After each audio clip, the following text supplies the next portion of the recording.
بسم اللہ الرحمن الرحیم۔ السلام علیکم، کیسے ہیں آپ سب؟ ماشاءاللہ جی، بہت اچھی بات ہے کہ آپ سب بفضل خدا خیریت سے ہیں، تندرست ہیں۔ آپ سب جانتے ہیں اس وقت ہم اردو 11 کی کلاس لے رہے ہوتے ہیں۔ ہم نے اس میں 11ویں کلاس اردو میں اپنے جس سبق کا آغاز کر رکھا ہے وہ افسانہ ہے۔ صنف ادب میں جب ہم اس کا شمار کریں گے تو اس کو افسانہ میں شمار کیا جائے گا۔ درسی کتاب کا یہ 5واں سبق ہے اور عنوان ہے اس کا تاریخ کا کفن۔ ہم نے آج اس صلاحیت پہ کام کرنا ہے جس کے بارے میں جو مہارت ہم مزید سیکھیں گے اس میں بہتری لائیں گے، وہ ہے پڑھنا سے متعلق۔ اور 5ویں سبق کو آج ہم انشاءاللہ تیسرے حصے میں مکمل کریں گے۔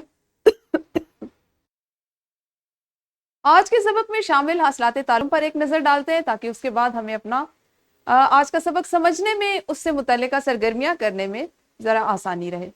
تو آج آپ جو چیز سیکھیں گے وہ ہے تراجم کی صورت میں عالمی ادب سے واقفیت حاصل کرتے ہوئے مختلف ثقافتوں کا اپنی ثقافت سے موازنہ کر سکیں۔ جیسا کہ آپ کو اس حاصل تعلم سے بھی اندازہ ہو رہا ہے کہ یہ ایک وسیع حاصل تعلم ہے۔ اس میں ہم مختلف پہلوؤں پہ بات کریں گے، مختلف پہلوؤں سے اس کو سمجھنے کی اور جانچنے کی کوشش کریں گے، جس میں سب سے پہلے ترجمہ ہے، اس کے بعد عالمی ادب ہے، عالمی ادب سے واقف ہونا ترجمے کی صورت میں، اس کے بعد ہے مختلف ثقافتیں جو ہم ان ترجموں کی صورت میں، جو عالمی ادب میں کی صورت میں ہمارے سامنے آتا ہے، اس کو جب ہم سیکھتے ہیں تو ان ثقافتوں کا اپنی ثقافتوں سے موازنہ۔ ایک حاصل تعلم میں ہم 2 سے 3 مختلف چیزیں سیکھیں گے، اور یہ جیسا کہ آپ سب کو بھی اندازہ ہے کہ یہ ایک نیا حاصل تعلم ہے، 11ویں جماعت میں شامل ہے، تو اس کو ہم آج ذرا تفصیل سے کریں گے یا سمجھتے ہوئے کریں گے۔ ہمارا آج کے سبق کا دوسرا حاصل تعلم بھی پڑھنے سے متعلق ہے، اور وہ ہے ڈرامے کے اجزاء اور ادبی محاسن کو شناخت کر سکے۔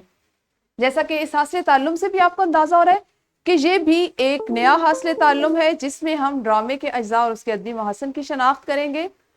سب سے پہلے آج کا آپ کو میں یہ بتاتی چلوں کہ ہمارا جو زیر بحث موضوع ہے تاریخ کا کفن، اس کے مصنف عمر جلیل ہیں، اور یہ بھی سندھی ادب میں، یہ سندھی زبان میں لکھا گیا ایک افسانہ ہے جس کو اردو میں جس کا ترجمہ کیا گیا ہے۔ تو اس لیے ہم نے اپنے حاصلات تعلم کو بھی اس طرح سے رکھا کہ جس میں ہم مختلف ثقافتوں کے بارے میں اور اردو ادب میں جو تراجم کی ہوئی چیزیں ہیں ان سے سیکھیں گے، جو عالمی ادب سے ہم نے اردو ترجمہ کر کے اپنے پاس شامل کی، اس سے ہم پڑھتے ہیں، اور پھر ہم سیکھتے ہیں کہ جس ثقافت پہ وہ ادب لکھا گیا، تخلیق کیا گیا، اس میں اور ہماری ثقافت میں، ہماری روایات میں کیا فرق ہے۔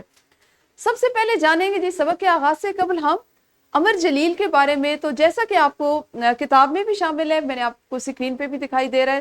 اچھا، ایک چیز جو میں یہاں پہ بتانا ضروری سمجھتی ہوں وہ یہ ہے کہ جب آپ کسی مصنف، کسی شاعر کے بارے میں سیکھتے ہیں، پڑھتے ہیں، تو ان کی تصاویر پر بھی غور کیا کریں، کیونکہ اس سے بھی متعلقہ آپ سے سوال ہو سکتا ہے، یا آپ جب آپ اس کو مجموعی طور پہ تصاویر دیکھیں تو آپ کو یہ اندازہ ہونا چاہیے کہ ہم نے ان کے بارے میں پڑھا ہے یا ان کی کیا خصوصیات ہیں۔ ٹھیک ہے جی؟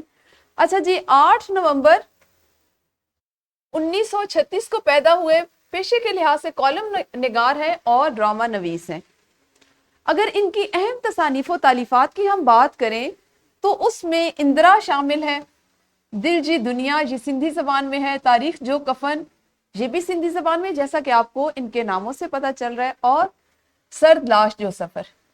تو یہ جیسا کہ آپ کو اندازہ ہو رہا ہے ان کے نام بھی سندھی زبان میں ہے، تو ہمارے پاس جو افسانہ ہے تاریخ کا کفن، وہ بھی سندھی ادب سے اردو میں شامل کیا گیا ہے اور ترجمے کی صورت میں شامل کیا گیا۔ صنف ادب اس کی افسانہ ہے اور اس کو ہم سیکھیں گے۔ اس سے پہلے عمر جلیل جو ہے، عمر جلیل سندھ کے شہر روڑی میں پیدا ہوئے۔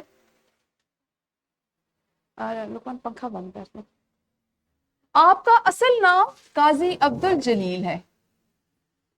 آپ نے ابتدائی تعلیم کراچی کے رتن تلاؤ پرائمری اسکول سے حاصل کی اور نواب شاہ سے بی اے کیا، پھر جامعہ کراچی سے اقتصادیات اور تاریخ میں ایم اے کیا۔ لڑکپن سے ہی انہیں ادب سے خصوصی لگاؤ تھا۔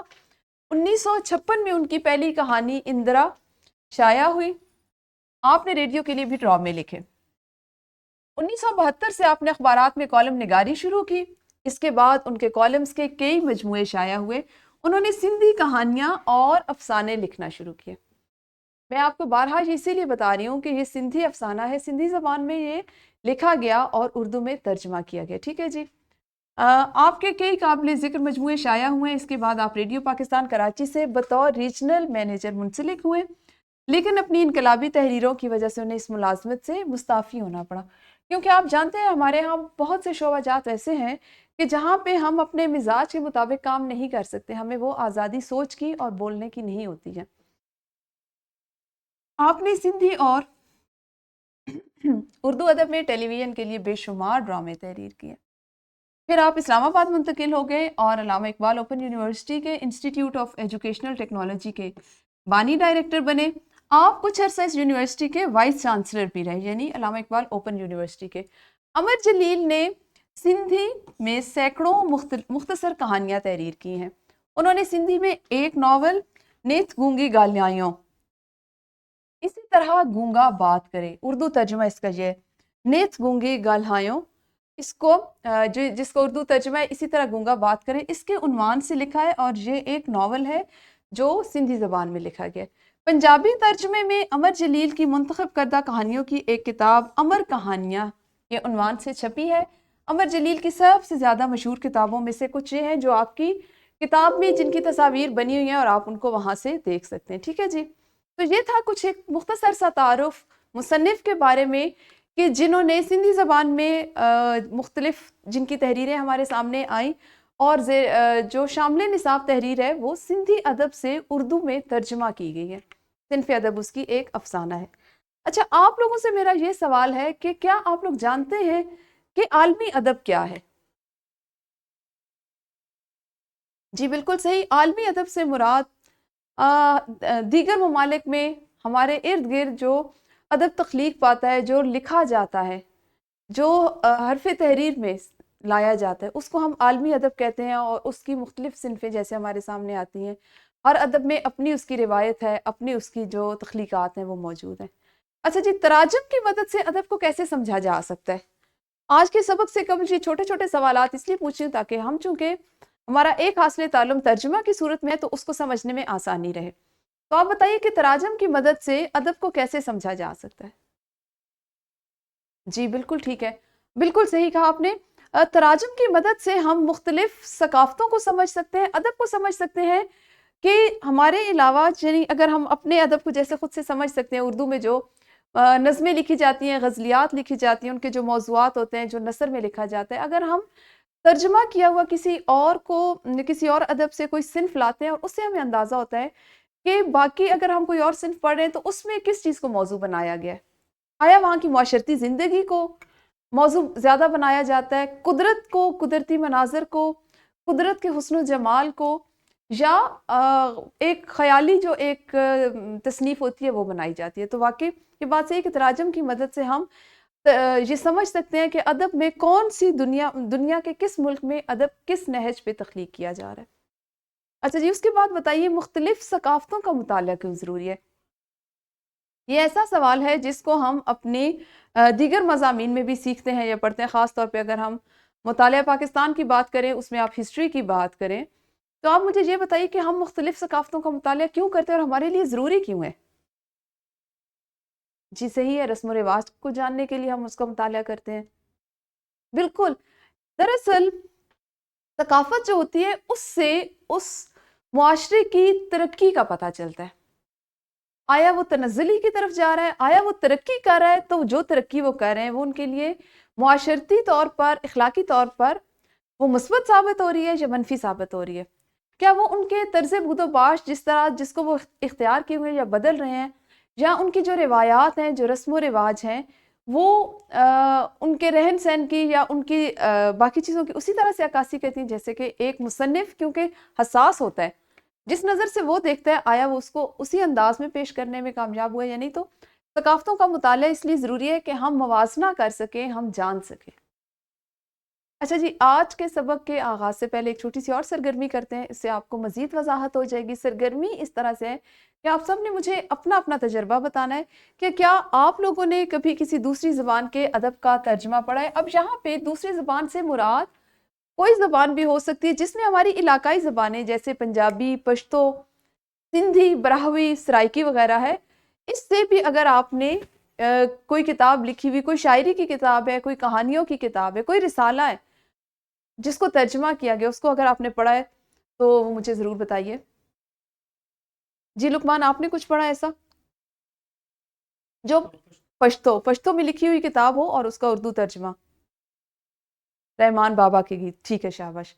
اچھا جی، اسی طرح سے اس ترجمے کے ذریعے آپ نے آپ کو نیا کیا سیکھنے کو ملا؟ آپ نے اچھا اس کو بھی آپ نے پڑھا، شاباش۔ اور جو آپ نے ترجمہ کی ہوئی، جیسے آپ نے علامہ صاحب کی جو کچھ کتابیں ہیں، جیسے ان کی فارسی شاعری ہے وہ ترجمہ کی ہوئی پڑھی ہے، یا اس کی جو تشریحات ہیں ان کو پڑھا ہے، یا عربی میں پشتو میں جیسے یہ بتا رہے ہیں انہوں نے رحمان بابا کے گیت، اس کو جب اردو میں ترجمہ کیا گیا ہے، پروفیسر طہا نے اس کو کیا ہے، تو وہ کتاب بھی انہوں نے پڑھ رکھی ہے، تو آپ نے اس سے کیا نیا سیکھا؟ کیا وہ اس کا انداز بیاں جب اس کو اردو میں ترجمہ کیا گیا تو وہی تھا جس طرح وہ پشتو میں رحمان بابا کے کہنے کا مقصد تھا؟ یعنی جنہوں نے ترجمہ کیے، جو مترجم تھے، اس کے مترجم نے اس کو وہ حق ادا کیا ہے، اس کا معنی و مفہوم نہیں بدلا ہے۔ زبردست۔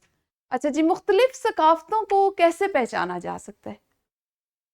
بالکل صحیح ہے، مختلف ثقافتوں کو ہم چونکہ جا کے دیکھ نہیں سکتے، ہم ان لوگوں سے مل نہیں سکتے اس معاشرے میں، زیادہ سے زیادہ کیا ہوتا ہے کہ اب چونکہ جیسے سوشل میڈیا کا زمانہ ہے، ہم وہاں سے سیکھتے ہیں، تو ہم مختلف ثقافتوں کے بارے میں ٹی وی چینلز پر دیکھ لیتے ہیں، لیکن اگر کسی ثقافت کی گہرائی کو جانچنا ہے، یا آپ کسی ثقافت کے بارے میں گہرائی سے جاننا چاہتے ہیں، تو اس کا طریقہ ہے اس ثقافت سے متعلقہ ادب پڑھا جائے، کیونکہ جیسا میں نے آپ کو بتایا کہ شاعر، مصنفین جو ہوتے ہیں وہ بہت حساس طبیعت کے مالک ہوتے ہیں، وہ معاشرے کے ثقافتی پہلو، وہ پہلو بھی دیکھتے ہیں جو دوسرے جو ہے وہ اس طرح سے محسوس نہیں کر پاتے یا اس طرح دکھا نہیں سکتے۔ تو اگر آپ نے کسی اور ثقافت کو پہچانا ہو تو آپ ان کا ادب جو ہے اس کو پڑھیں۔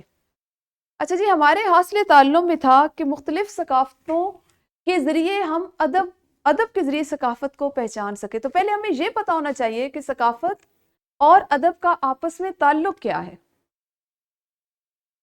ادب ایک ثقافتی آئینہ ہوتا ہے۔ اس کی مثال میں آپ کو اس طرح سے دوں گی کہ اگر آپ کوئی اخبار پڑھتے ہیں اور اس میں ہر دوسرا کالم، یا اگر آپ کوئی کتاب پڑھتے ہیں کسی اور ملک سے، اس میں اکثریت آپ 3 4 5 مصنفین کے کتابیں اکٹھی کرتے ہیں، وہ پڑھتے ہیں، اور آپ کو محسوس ہوتا ہے کہ ان کا سب میں جو لکھنے کا ایک طریقہ ہے، یا جو جس موضوع پہ وہ لکھتے ہیں زیادہ خوشی خوشی لکھتے ہیں، وہ معاشرتی ناہمواری ہے۔ تو اس سے ہمیں پتہ چلتا ہے کہ ان کے ہاں وہ چیز زیادہ پھیل رہی ہے، یا اس سے ہمیں ان کی ثقافت کا پتہ چلتا ہے، ان کے رہن سہن کا، کہ وہ ثقافتی طور پہ کیا اتنے مضبوط ہیں کہ اپنے رسم و رواج کے ساتھ زندگی گزارتے ہوئے خوش ہیں، اس میں وہ اس سے باغیانہ رد عمل نہیں رکھتے، اس سے بغاوت نہیں چاہتے۔ تو کوئی بھی ادب جو ہے وہ کسی بھی ثقافت کے لیے ایک آئینے کی حیثیت رکھتا ہے۔ آپ اردو ادب کی اگر مثال لے لیں، اس کے لیے آپ کے لیے یہ بڑی اچھی ایک مثال ہوگی کہ جو ناول، جو افسانے، جو کتابیں تقسیم بر صغیر سے پہلے لکھی گئیں، اگر آپ ان کو پڑھیں تو ہمیں پتہ چلتا ہے، ہم وہیں سے سیکھتے ہیں نا کہ بر صغیر میں پہلے کیا ثقافت تھی، کیا رہن سہن تھا، رسم و رواج کیا تھے، کس طرح ہندوؤں کے ساتھ، سکھوں کے ساتھ مسلمان رہتے تھے، کس طرح ان کے رسم و رواج تھے، کیسے ان کو اپنایا جاتا تھا، کیسے ان سے ان میں لوگ شامل ہوتے تھے۔ جس وقت تقسیم ہو گئی، پاکستان علیحدہ سے ایک ملک بن گیا، تو پھر آپ دیکھیں کہ اب جو کہانیاں لکھی جاتی ہیں اس میں ہماری ثقافت کی جھلک ہوتی ہے، ہمارے میلے، ہمارے عرس، ہمارے اس طرح کے جو بھی ثقافتی تہوار ہوتے ہیں، جو ہمارے رسم و رواج ہیں، جو ہمارا رہن سہن ہے، وہ کہیں نہ کہیں اس کی جھلک ہمارے اس جو ادب ہے اس میں دکھائی دیتی ہے۔ تو ادب جو ہے وہ ثقافت کا ایک آئینہ ہوتا ہے۔ آپ نے کسی ملک کی ثقافت کو جاننا ہو تو اس کے ادب کو آپ سمجھ لیں، سمجھ کے پڑھ لیں۔ اچھا جی، پھر ثقافتی اقدار اور روایات کا ادب میں اظہار ہوتا ہے۔ یہ ایک بہت اہم چیز ہے۔ آپ کی ثقافتی اقدار کیا ہیں؟ آپ کی روایات کیا ہیں؟ آپ ان روایات سے کس حد تک مطمئن ہیں؟ آپ نے اگر یہ سب کچھ سیکھنا ہو، یہ جاننا ہو، تو آپ کے لیے اس کی بہترین جو سیکھنے کا ذریعہ ہے وہ اس کا ادب ہے. اچھا پھر ہے ہم جو ادب سے سیکھتے ہیں اس کا مختلف ثقافتوں سے مختلف ثقافت، جس طرح سے ہم نے ادب پڑھا مختلف ثقافتیں اس میں ظاہر ہوئیں، ان کا ہم اپنی ثقافت سے کیسے موازنہ کریں گے؟ تو موازنہ کے لیے کیا ہے کہ ثقافتی موازنہ کیسے کیا جاتا ہے؟ آپ کوئی مثال مجھے دیجئے. ہاں جی دیکھیں میں اس کی ایک چھوٹی سی اگر مثال، بالکل آپ نے صحیح کہا، اگر ہم نے شادی بیاہ کی رسومات دیکھنی ہو، ہمارے یہاں بہت سے ناول، بہت سے افسانے، بہت سی کہانیاں ہمیں ایسی ملتی ہیں جس میں کہیں نہ کہیں پہ جس میں شادی کا اگر کوئی ذکر آتا ہے، کوئی ایک ایسی تقریب دکھائی جاتی ہے، تو بعض اوقات وہ تقاریب بڑی تفصیل سے بیان کی جاتی ہیں. آپ اپنے ملک میں لکھی جانے والا کوئی ایک ناول پڑھیں جس میں کسی شادی کی تقریب کو بڑے اس انداز میں بیان کہ کس طرح سے لباس، کس طرح سے ہم شادیوں کے موقع پہ ملبوسات کیسے تیار کیے جاتے ہیں، اچھا مہمان کس طرح سے کتنے دن پہلے آ کے ٹھہرتے ہیں، کس طرح ملنا جلنا ہوتا ہے، کون کون سی روایات ہیں، رواج ہیں جن کو ہم پروان چڑھا رہے ہیں.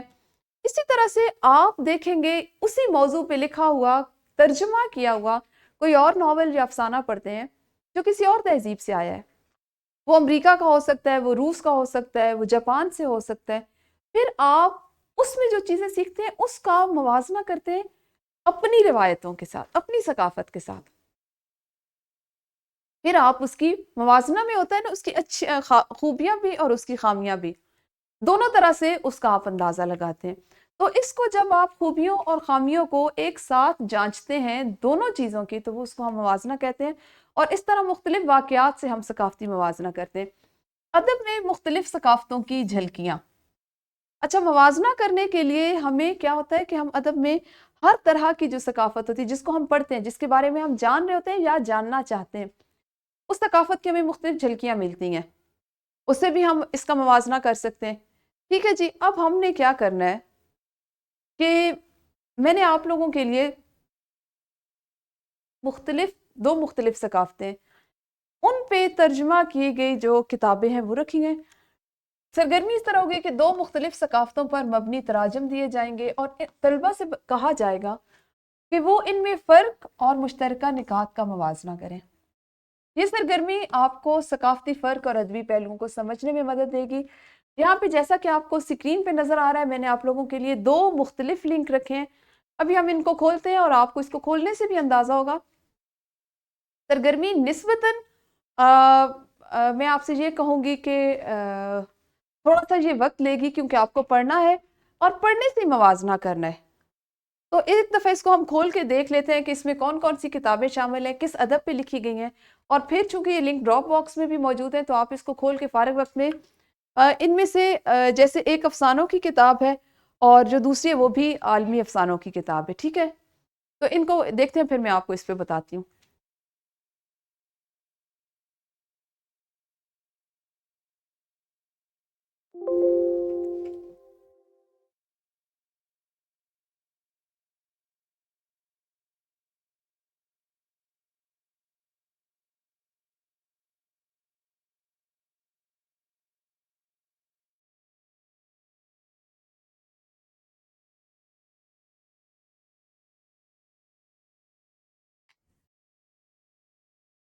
ہاں جی یہاں پہ آپ کو چلیں دوسری کتاب بھی کھولے، میں آپ کو دونوں ایک ساتھ دکھاتی ہوں.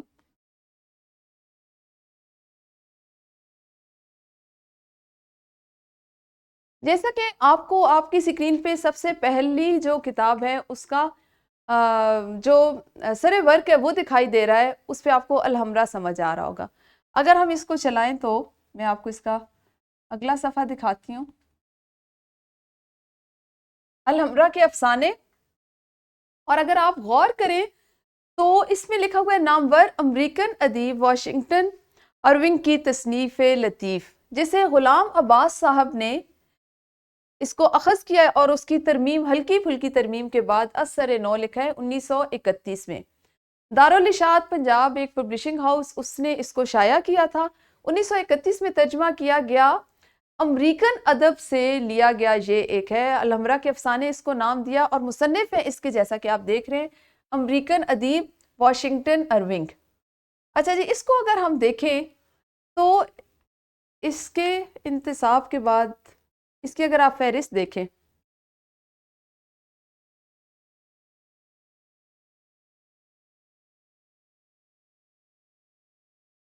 تو ابھی آپ کا تو وہ چل رہا ہے نا.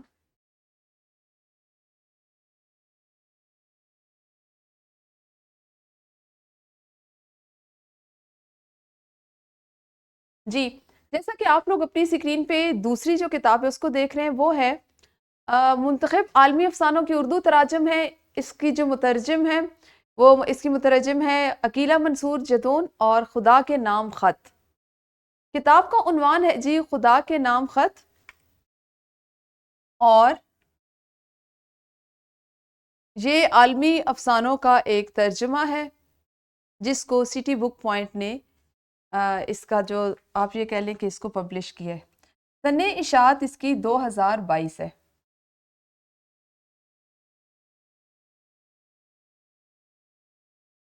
اب یہاں پہ جب آپ اس میں تعارف کتاب پڑھیں گے اور مصنف کا تعارف انہوں نے دیا ہوا ہے، اس کو آپ پڑھیں گے تو اس کے بعد آپ کو اندازہ ہوگا کہ یہ مطلب یہ کس زبان سے لیا گیا ہے، کس ملک سے لیا گیا ہے. اس میں اگر میں آپ کو بتاؤں تو ادبی تحریروں کا کسی دوسری زبان میں ترجمہ کرنا ایک دشوار کام ہے، اس لیے کہ اس میں ایک تو آپ کو دوسری زبان پہ اتنا عبور حاصل ہو، اور پھر آپ جب ترجمہ کر رہے ہو تو اس کا معنی مفہوم، اس کہانی کا پس منظر نہ بھول جائیں. تو افسانہ نگار نے ایک بالکل مختلف کلچر کی جس طرح تصویر کشی کی ہے اسے اپنی زبان میں منتقل کرنا ایک واقعی مشکل ترین کام ہے. اچھا جی، یہ فکشن یعنی افسانوں پہ مبنی ایک کتاب ہے اور جو اپنے اصل صورت میں موجود ہے، یعنی ترجمے کی صورت میں. انہوں نے مختلف تاریخی ادوار اور ممالک کے افسانہ نگاروں کے چیدہ چیدہ افسانوں کا انتخاب کیا اور خدا کے نام خط کے عنوان سے اس کو اردو قالب میں ڈھالا ہے. اب جن افسانہ نگاروں کے افسانے لیے گئے ان میں فرانس کے موپاساں، روس کے چیخوف اور ارجنٹینا کے خورخے لوئس بورخیس ان جیسے جو شعراء آفاق افسانہ نگار شامل ہیں، ان کے انہوں نے کی. اس کے علاوہ چینی زبان کے جو افسانہ نگار ہیں وہ بھی ہیں. تو آپ اس کتاب کو پڑھیں گے تو اس ایک کتاب میں آپ کو 3 سے 4 مختلف ممالک کے جو مصنفین ہیں ان کے ترجمہ، ان کے لکھے ہوئے افسانے ملیں گے جس کو انہوں نے ترجمہ کیا. چونکہ لنک موجود ہے ڈراپ باکس میں، آپ ان کو بعد میں پڑھ سکتے ہیں، اور آپ کو پڑھنا ہے کیونکہ یہ ہمارا آج کا مقصد تھا. اس کو آپ نے پڑھ کے سمجھنا ہے اور پھر اس کے جو ثقافتی فرق اور ادبی پہلو ہیں ان پہ، اور زیادہ نہ بھی پڑھیں تو دونوں کتابوں سے ایک ایک افسانہ پڑھ کے مجھے ضرور بتائیے گا کہ آپ نے اس کا موازنہ کس طرح سے کیا اور آپ کو اس افسانے میں کیا چیز اچھی لگی اور کیا بری لگی جو ہمارے ہاں نہیں ہے، یا ہمارے ہاں اچھی اور ان کے ہاں اس کو اچھائی میں شمار نہیں کیا جا سکتا. مزید یہ کہ آپ لوگوں نے جب بھی آپ کا بازار چکر لگے تو بازار سے ادب کا ایسا سفر نامہ یا افسانہ خریدنا ہے جو کسی اور زبان میں لکھا گیا تھا لیکن اس کو اردو کے کالم میں ڈھالا گیا، اس کا ترجمہ اردو میں کیا کہ جیسا بھی میں نے آپ کو کتابیں دکھائیں. آپ نے اس کے کم از کم 10 صفحات ضرور پڑھنے ہیں اور موازنہ کرنا ہے کہ اس میں جو ثقافتی پہلو آپ کو نظر آ رہا ہے، جو تصویر دکھائی جا رہی ہے، وہ ہمارے ثقافت سے کس طرح سے منفرد ہے. تو یہ تھا جی ہمارا آج کے سبق کا ایک حصہ، کیونکہ ایک نیا حاصل تعلم تھا، اس پہ کام کرنے کی ضرورت تھی، سیکھنے کی ضرورت تھی. تو اسی سبق کا اگلا حاصل تعلم جو ڈرامے سے متعلق ہے اس کو انشاءاللہ کل کریں گے. اپنا بہت خیال رکھیے. اللہ حافظ. شکریہ.